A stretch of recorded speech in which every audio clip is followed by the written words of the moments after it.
बिस्मिल्लाहिर्रहमानिर्रहीम अस्सलाम वालेकुम नाज़रीन, मैं राना उज़ैर हूँ। 8 अक्टूबर 2025 और बुध का दिन, और जिस वक्त ये वीडियो रिकॉर्ड हो रही है रात के तकरीबन 11:15 हो चुके हैं।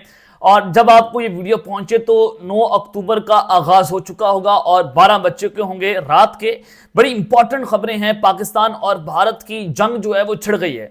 भारत लगातार पाकिस्तान को गिरद भपकियां लगा रहा था और आज ही कुछ देर पहले जो है वो GHQ में फील्ड मार्शल की सदारत में एक हंगामी तौर पर कोर कमांडर्स कॉन्फ्रेंस होती है और उसके फौरी बाद जो है वो जंग के अलार्म बजना शुरू हो गए। पाक फौज की जानिब से सरप्राइज हमले की इतलात आ रही हैं। हमला कहां से हुआ है, किस तरह से भारत को अब की बार निशाना बनाया गया है और भारतीय मीडिया इस हवाले से क्या रिपोर्टिंग कर रहा है। ANI न्यूज, जो भारत का बड़ा क्रेडिबल इदारा समझा जाता है झूठ बोलने में, वो इस पर क्या रिपोर्टिंग कर रहा है। तमाम तर डिटेल्स, तमाम तर तफसीलात आपके सामने आज के इस व्लॉग में रखनी है। और फिर दूसरी जानिब 2 भारतीय फौजियों को भी अगवा कर लिया गया है। LOC से जो खबरें आ रही हैं बड़ी इंपॉर्टेंट है कि LOC पर झड़पें शुरू हो गई हैं और ये खौफनाक झड़पें हैं।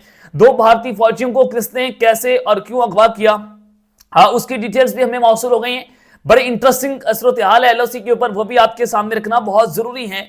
और भारत में इस वक्त हॉटलाइन राब्ते शुरू हो गए। भारत में हंगामी तौर पर मीटिंग्स को तलब कर लिया गया है। ये डिटेल्स भी आपको बतानी है, लेकिन आगे बढ़ने से पहले आप सबसे मेरी दरख्वास्त के चैनल को लाजमी सब्सक्राइब कर लें, बेल आइकन को दबा दें। आने वाली तमाम तरह अपडेट्स आपकी खदमत में बर वक्त पेश होती रहे। नाज़रीन, सबसे पहले पाकिस्तान के सियासी मंजरनामे में जो तब्दीलियां आ रही हैं, जो खबरें आ रही हैं कि सर्दी बढ़ रही है लेकिन टेम्परेचर, गर्मी यानी कि हमारा दर्जा हरारत जो है वो सियासत का वो बढ़ रहा है। खबर ये कि आज अली अमीन गंडापुर साहब को हटा दिया गया वजारती आला से और वो अपना इस्तीफा जो है वो गवर्नर सिंध जो KPK है उनको भेज देंगे, जो फैसल करीम कुंडी साहब है। सवाल यह है कि क्या फैसल करीम कुंडी जो है वो अली अमीन गंडापुर का इस्तीफा कबूल करेंगे। आपस में इनकी रिश्तेदारियां भी हैं, पहला सवाल। दूसरा, अगर वो करते हैं तो क्या KPK असेंबली में तहरीके अदम एतमाद लाई जाएगी, ये दूसरा सवाल है। क्योंकि सुहेल अफरीदी के ऊपर बहुत सारे सवाल उठ रहे हैं कि इनके ताल्लुकात जो TTP के साथ बहुत सारी खबरें मुख्तलिफ TV चैनल्स जो हैं वो दराई की जानिब से चलवा रहे हैं। तो लगता यूं है कि सुहेल अफरीदी की राह में रुकावट डाली जाएगी और अली अमीन गंडापुर साहब जो हैं वो ज़ाहिर है इक़्तिदार की मसरत छोड़ना तो कोई आसान बात नहीं है कि आप इस्तीफा देकर घर चले जाएंगे। वो रेजिस्ट करेंगे, वो सियासी तौर पर रेजिस्ट करेंगे, पार्टी के अंदर जो है वो ग्रुपिंग खड़ी कर देंगे। यह आपको मैं बड़ी वाज़ेह तौर पर खबर दे रहा हूं। अब जो दराई का दावा है वो ये है कि अलीमा खानम से जो इख्तिलाफात हुए और वो जब अडियाला जेल के अली अमीन गंडापुर, उन्होंने इमरान खान को अलीमा खान की शिकायत लगाई तो उस पर अली अमीन गंडापुर को हटाने का फैसला किया गया। और इस हवाले से जो सुहेल अफरीदी हैं उनका ताल्लुक KPK में जम होने वाला जो फाटा है उनके जिला खैबर से है।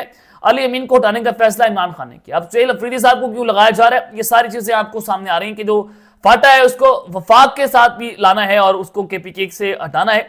तो इस वजह से सुहेल अफरीदी जो है वो बताया जा रहा है कि वो रेजिस्ट करेंगे, वो खड़े हो जाएंगे और उनकी जो तकारीर है फ्लोर ऑफ द हाउस पर वो भी बड़ी खौफनाक होती हैं। तो लिहाजा वो उनसे इस वजह से लाया गया कि PTI जो है वो ये मैसेज दे कि हम रेजिस्ट करने के लिए तैयार हैं। अब दूसरी जानिब जो अली अमीन गंडापुर हैं वो कल पेशावर जाकर अपना इस्तीफा जो है वो गवर्नर KPK को भिजवाएंगे। बैरिस्टर गौहर साहब की स्टेटमेंट आई है। उन्होंने कहा कि अली अमीन ने इमरान खान के साथ किया वादा पूरा करेंगे और अली अमीन ने वाज़ेह कहा था कि वज़ारत आला इमरान खान की इमानत है और इसकी तस्दीक अली अमीन गंडापुर साहब ने खुद कर दी है। अब जो फॉरवर्ड ब्लॉक की बातें आ रही हैं, जो PTI के अंदर ग्रुपिंग की बातें आ रही हैं, उस हवाले से भी बैरिस्टर गौहर ने कहा कि PTI के अंदर कोई फॉरवर्ड ब्लॉक नहीं है, सब MPS बानी के साथ हैं। क्योंकि 22 MPS के हवाले से बात हो रही थी और KPK में हमारी 2/3 अक्सरियत कायम रहेगी। बानी की हिदायत के मुताबिक नई KPK हुकूमत को सब कबूल करेंगे।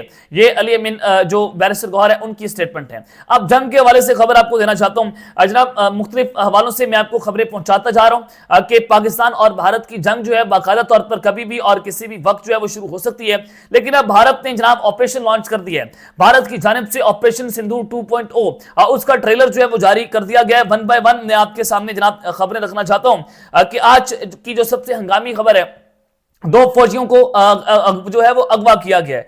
ये किस तरह से सरहद के ऊपर जनाब खौफनाक झड़पें इस वक्त शुरू हो गई हैं। मैंने आपको सुबह वाले वीलॉग में बताया था, जो सुबह का वीलॉग था 8 अक्टूबर का, उसमें बताया कि भारतीय फौजियों के दरमियान और जो कश्मीरी फाइटर्स हैं जो बागी हैं उनके दरमियान लड़ाइयां जारी हैं और भारतीय फौजी बड़ी तादाद के अंदर हलाक हुए हैं और एक सेक्टर के अंदर 5 भारतीय फौजी मारे गए हैं और उसका बताया जा रहा है कि इंडियन मीडिया कह रहा है कि पाकिस्तान इसके अंदर मुलव्विस है। वो जाहिर है उसने फॉल्स फ्लैग ऑपरेशन तो करना है, पहलगाम वाकया भी उसने ऐसे ही किया था, इसके अलावा बालाकोट भी आपने स्ट्राइक देखी थी। तो भारतीय फौजी जो है मारे जा रहे हैं। ये भारत के लिए कोई अच्छी खबर नहीं है कि एक तरफ तो वो पाकिस्तान के ऊपर अटैक करना चाहते हैं, दूसरा जो इंडियन ऑक्युपाइड कश्मीर है वहां पर जो कश्मीर फाइटर्स हैं वो अपने हक के लिए जनाब खड़े हुए और उन्होंने भारतीय फौजियों को मारना शुरू किया। और कल बताया गया कि 3 मकामात पर, मुख्तलिफ 3 मकामात के ऊपर भारतीय फौजियों के ऊपर हमले हुए हैं, उनकी ट्रक्स के ऊपर जो है वो अटैक्स किए गए हैं। अब जब मैं आपको कह रहा हूं कि इंडियन फौजी जो है वो अगवा हुए हैं तो क्या खबर आ रही है? खबर यह आ रही है कि 2 Indian special forces commandos have been abducted by Kashmiri fighters in Indian occupied Kashmir. Kokernag area ये है और इंडिया ने वहां पर सर्च ऑपरेशन जो है वो लॉन्च कर दिया है। इंडिया के 2 फौजी जो हैं वो अगवा हुए हैं और उनको अगवा किसने किया? कश्मीर फाइटर्स ने किया है। अब इंडिया ये कह रहा है कि अब जाहिर है उसने पहलगाम कैसे किया था। अब आपको याद होगा कि उसने पहलगाम का अटैक पाकिस्तान के ऊपर लगाया कि ये देखें जी पाकिस्तान ने किया, सबूत उनके पास नहीं थे। अब इंडिया के फौजी भी मारे जा रहे हैं, उनके फौजी भी अगवा हो रहे हैं। कहां पर हो रहे हैं? ये कश्मीर के अंदर, जो इंडियन ऑक्युपाइड कश्मीर है, पहलगाम भी वहीं पर। और फिर उन्होंने कहा कि देखें ये पाकिस्तान करवा रहे और उसके हवाले से उन्होंने अपना सर्च ऑपरेशन जो है वहां पर लॉन्च कर दिया। इंडिया ने सर्च ऑपरेशन जो है वो वहां पर लॉन्च कर दिया कि अपने 2 फौजी जो है वो ढूंढे। लेकिन ये आप अंदाजा करें कि ये ऑपरेशन सिंदूर 2.0 है जो इंडिया ने वहां पर लॉन्च किया और वो किसी भी वक्त जो है वो पाकिस्तान के ऊपर अटैक करने की पोजीशन में मौजूद है।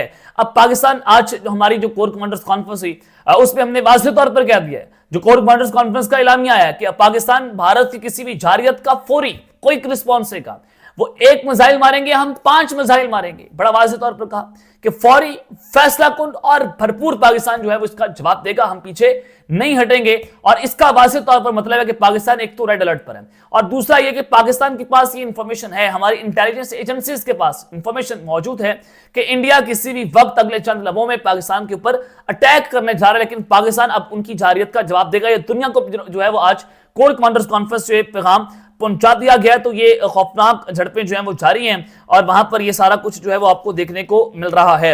अब दूसरी जानिब जब मैं आपको कह रहा हूं कि 2 भारतीय फौजी के अलावा जो फौज ने सरप्राइज हमला किया है, अब वो क्या खबर है जिसके बाद इंडिया जो है वो हॉटलाइन रब्ते करने पर मजबूर हो चुका है, जरा वो भी आप जो है वो जनाब खबर सुन लें।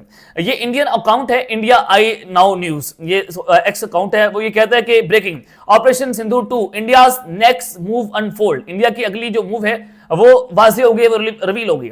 Sources reveal Indian forces have entered the final preparation state for operation Sindoor. वो कह रहे हैं कि सोर्सेज बता रहे हैं कि इंडिया जो है वो ऑपरेशन सिंदूर 2.0 लॉन्च करने में अपने फाइनल प्रिपरेशन में दाखिल हो चुका है। जाहिर है उनकी वॉर एक्सरसाइजेज भी जारी हैं।